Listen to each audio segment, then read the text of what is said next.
Hello, people. I have been gone adventuring for quite some time, and I am back. I remember saying that I was going to do a poem in my next video, and I just finished one yesterday that I'm very proud of. Um, it's so interesting being a writer. That sounded so corny, never mind. Scrap that. It feels good to be back, but we all know that there's going to be a moment where I'm gone again. I hope everybody's been well. I have been okay and well at the same time. My voice, if it sounds a little bit different, I just came back from Paris, and on my way back, flying through hot and cold environments, my body could not adjust, so I got sick. My throat is still healing. There's that stain on the floor. Say nothing about it, other than when I just pointed it out just now. Yes, I came back from Paris. I went there for a writing workshop that I got into. I was not expecting to get into it. And long story short, it was an incredible experience. I already made a reel and posted it, gave you guys a little taste into what was there, but I wanted to also make like a mini video just going over what happened there, post some pictures while I was there that I captured just because I thought that they were beautiful. Speaking of beautiful, the sun has come out. Hello, sir. Yeah, I just priceless. Like it truly was a priceless experience, and I can't wait to show you all in the next video. But speaking of the video, I'm gonna get into this one. I think I showed you guys my notebook once before. This is the one that I write in right now currently. My last one is pretty much full. I got both of these from my best friends. And this one from... It feels good to be able to fill it so that their money didn't go to waste. This poem that I'm about to read, I wrote some time ago and I didn't finish it. I read it and the vision just felt too fresh, like something I had to finally finish after leaving it dormant for so long. I remember when I first wrote it, I had the image of... It's a very abstract image. An image of a person trying to escape Earth in search of basically something better, whatever better looks like. But the concept of home was what I was trying to capture. And not just any home, but a home that literally holds us, is the only place that we know of so far that can hold us for our lives and witness our memory before we are gone. This beautiful being that we get to live inside of. Like, I genuinely think of Earth as a womb, and we're inside of her, experiencing her belly. Like, it's so interesting if you think about it that way. And we get a glimpse of the outer world when nighttime falls. And I'm just like, wow. And I believe in reincarnation, so our ability to also come back and experience this life in so many different eyes before the universe collapses in on itself, you know? It's such an incredible relationship if you really think about it, us and Earth. And this is the one that I'm really addressing. We do not appreciate her. We do not appreciate the fact that we have homes and food and a belief system all inspired and derived from Earth first. We wouldn't have a framework if we didn't have a home or a place to exist in yet. And as far as we know, we are only able to exist in this world that gives us oxygen and takes all of our waste and turns it into new life, no matter how long it takes. And that's incredible. We want more than what we already have. We want more than this beautiful experience, and so we miss out on it as we chase this ghost of a future, of a reality that we tear ourselves apart to find and to experience and to live and to witness. Again, instead of just being here. Now, here doesn't look pretty for a lot of people in terms of circumstance, but I'm talking about here in terms of our world. So, after my long-winded answer about what the heart of this poem looks like, I was thinking about the things that we forget to appreciate when we have them and are possibly trying to escape from until we do, and then we realize, I didn't actually want that. Wait, this place actually held me. This place actually took care of me.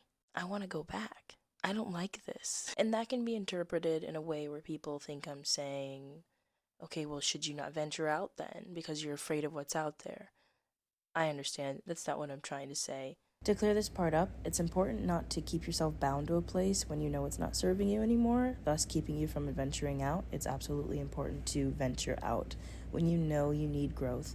But it is also equally as important to understand when you have something so good to not abandon it for the sake of, oh, well, there's something better out there, because then we're just being selfish. When it comes to Earth, in this specific conversation, this primordial being, this mother, that literally will show up for us and has done so time and time again, no matter what we do, no matter how much we hurt her, no matter how much we love her, will always be consistent in the way that she operates. Even if we damage her to the point of, for example, climate change right now, where her patterns are a little bit more chaotic, there will be repair. And there will be repair once we realize, hey, we are the problem and we need to love her a little bit more. Repairing our relationship with Earth, knowing that she will be there forever, this home that we literally live in, this mother, however you want to classify her, or it, or whatever, is very important. And we definitely could appreciate her a lot more, thank her a lot more.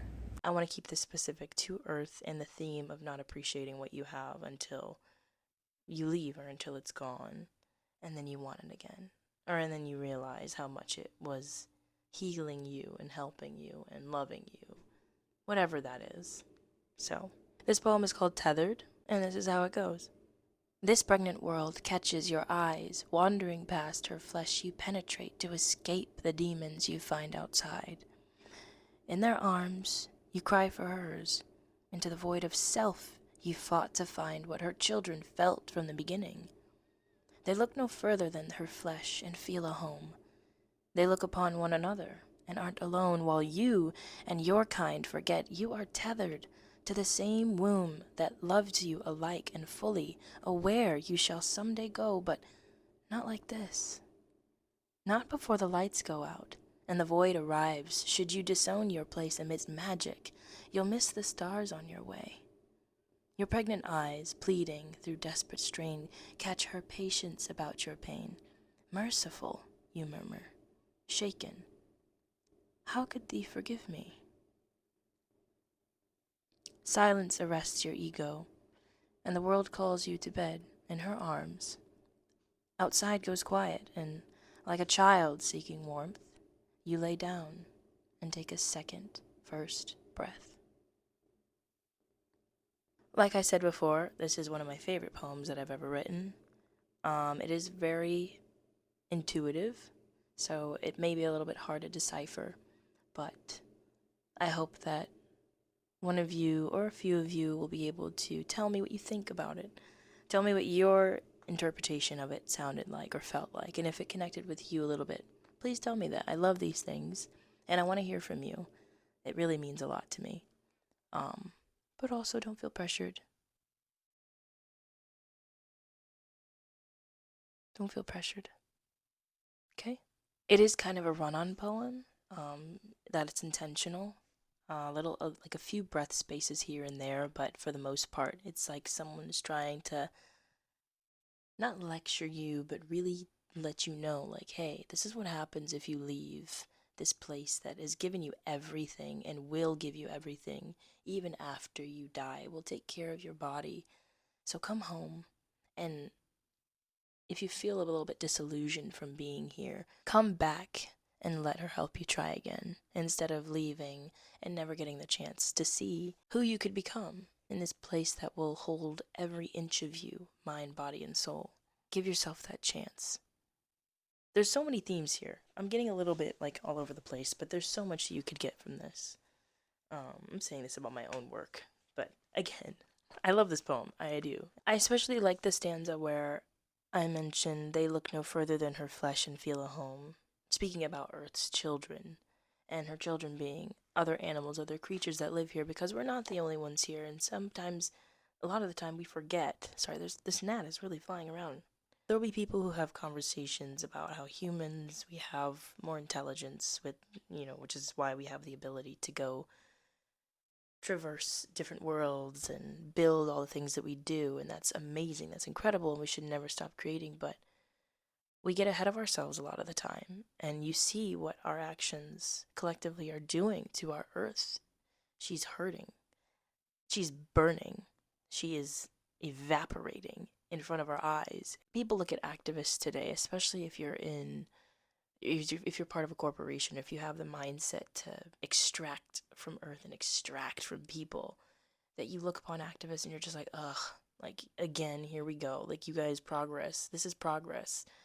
We label abuse as progress, abuse of our own world, and it ties right back into that theme of not appreciating what we have until we're nearing our end, or until the day where she ends, which isn't going to be in our time, but there will probably be a generation of people who see the world crumbling before them and finally understand what we've been shouting for all this time about taking care of her in return, like she does for us. We literally have every single thing that we would ever need being on this land, on this, expansive soil and trees and water, whatever. Like, we have everything. Somehow our four-legged, eight-legged, six-legged, winged creatures understand that more than we do. And we'll assert that it's because we're smarter than them. I do not subscribe to that thought. I think that there's so much wisdom to learn every single place you look, especially in the animal kingdom. They've got it down pat. And we get so arrogant thinking that just because we have the ability to create in abundance whatever we touch, we can turn it into something new, whatever we touch. Whereas animals have a specific niche. For example, a beaver can only build a dam, kind of thing. But that doesn't mean that we are larger than anything. And it's that egotistical view of ourselves, as well as thinking that we don't have anything to contribute, that causes us to neglect the very place that holds us up so that we can explore that curiosity, but in a way that doesn't hurt her in return, or our neighbors. So this poem is exploring a person who is trying to leave. Who knows why they're trying to leave? Maybe you can figure that out for yourself. I wanted to leave it a little bit ominous there on purpose, but we see them being accepted back. That's the thing about Earth, is no matter how much damage that we do to her, I also believe that she can recover over and over and over and over and over again. Like, it'll be a long time, I personally believe, I could be wrong, until Earth is just desolate and nothingness. We could absolutely get to a point where we destroy every inch of her. But I think that destruction will only be temporary because she is so incredibly resilient. I think that we forget how resilient our planet is. And that's another reason why we need to truly respect and look upon her and just thank her sometimes. Thank her every day. I mean, come on. Like, we are here. We exist here because she has provided us with a ground to stand on, homes, oxygen, no matter what. Like, whatever it is, you name it. Like, it's there. Medicine, people, other creatures, colors. It wouldn't be inspired had it not had a world to exist in yet. I don't even really know what I'm saying. I'm kind of yapping at this point. I feel like I'm losing my train of thought. But all that being said, what did you learn from this poem? I do hope that you enjoyed it. Please, again, share your thoughts in the comments. I don't want this to be super long. And I appreciate you all for listening and coming back. I will be back very soon. And I can't wait. Enjoy your day, drink your tea, and I will see you later.